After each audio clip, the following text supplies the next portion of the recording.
L'histoire de Mecca.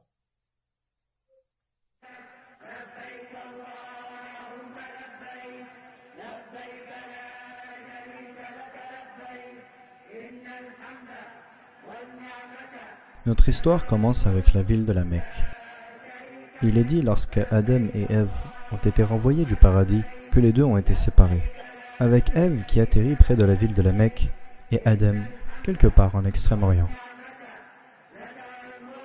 Après plusieurs années à se chercher l'un et l'autre, Adam parvient à trouver son chemin à travers la péninsule arabique jusque la Mecque. Et c'est au sommet du mont Arafat, à l'extérieur de la ville de la Mecque, qu'ils ont été réunis.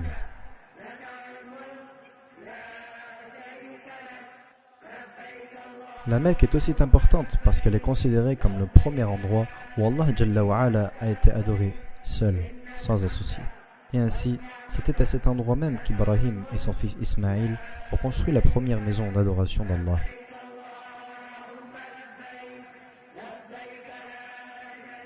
En cet honneur, Allah Jalla wa Ala a construit une structure similaire pour les anges. Et il est dit que tous les jours, 70 000 anges viennent à cette construction pour prier et partent ensuite, destinés à ne jamais revenir, comme l'a dit notre prophète alayhi salatu wassalam.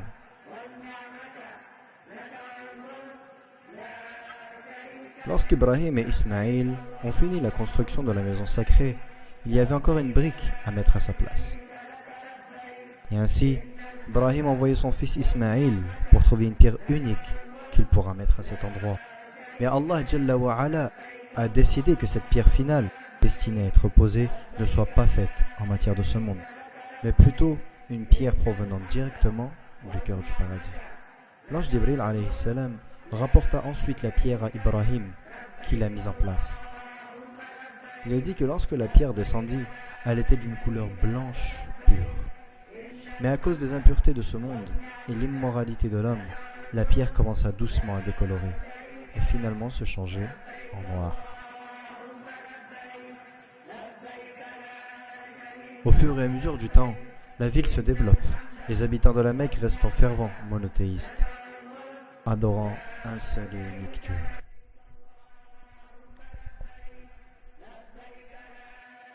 Malgré le fait que leurs voisins en Égypte, Mésopotamie et au Levant pratiquent le paganisme depuis des siècles,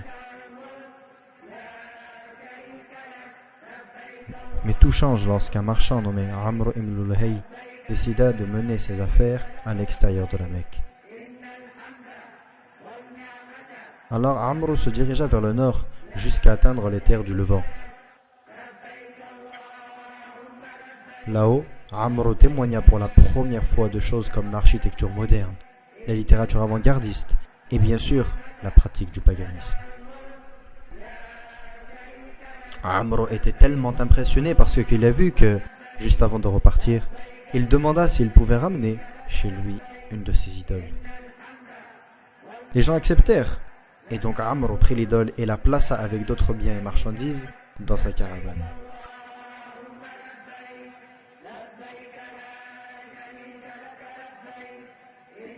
Ensuite, il mit le cap au sud, vers la ville de la Mecque.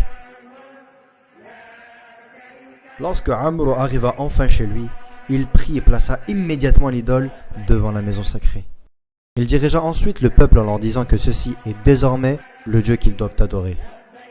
Tristement, ce concept a fait face à très peu, voire aucune résistance.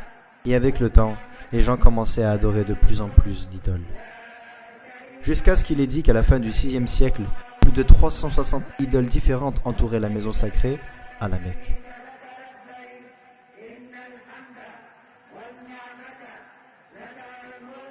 Les années passent et le paganisme s'impose à travers le monde.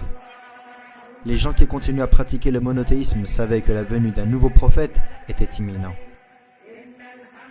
Et donc, soit par raisonnement déductif ou à travers l'interprétation de leurs textes sacrés, beaucoup déduirent que la péninsule arabique était l'endroit le plus probable où Allah enverrait son nouveau prophète.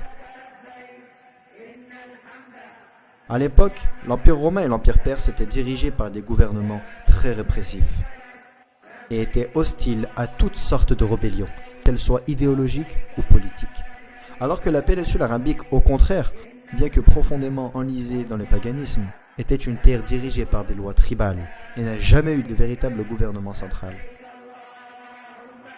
Le temps passe et de plus en plus de gens commencent à se déplacer dans la péninsule arabique pour attendre la venue du prochain prophète.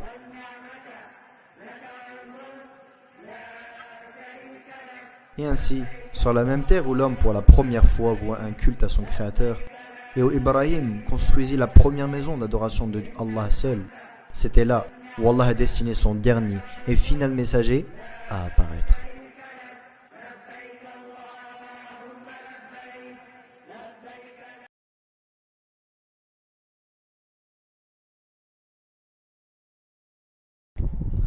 Alhamdulillah Rabbil Alamin. Jibril alayhi salam. Allah tabaraka wa ta'ala a certes créé des anges et parmi ces anges, il a choisi une catégorie ici d'élus. Et parmi eux, il y a Jibril alayhi salam, l'ange Gabriel. L'ange Gabriel alayhi salatu wassalam est apparu pour rencontrer la meilleure des créatures sur la surface de la terre, celui qui a été choisi par tous les autres ou parmi tous les autres prophètes et envoyés, Muhammad ibn Abdillah alayhi salatu wassalam. À quel endroit?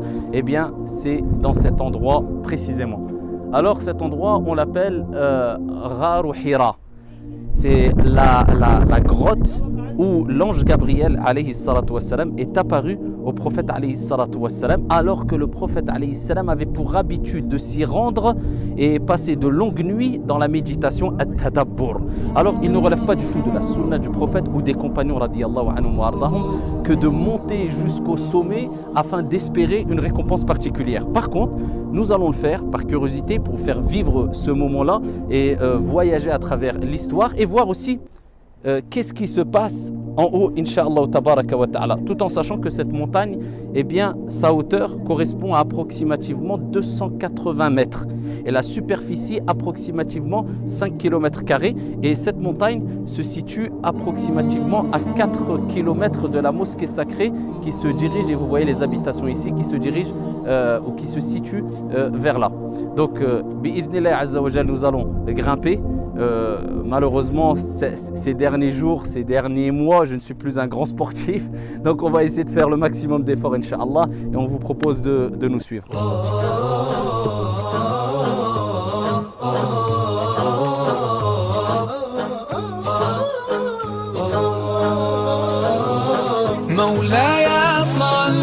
وسلم دائما أبدا على حبيبك خير الخلق كلهم مولاي صل وسلم دائما أبدا على حبيبك خير الخلق كلهم يا رب صل عليه يا رب صل عليه يا رب صلى الله عليه وسلم صلوات الله عليه الله الله يا رسول الله يا رسول الله الله الله البدر كطلعته وجه جميل والشمس كبسمته ظل ظليل هو عبد الله سيد الخلق. Eux, ils font pas le ramadan, ça c'est sûr. Donc on y est.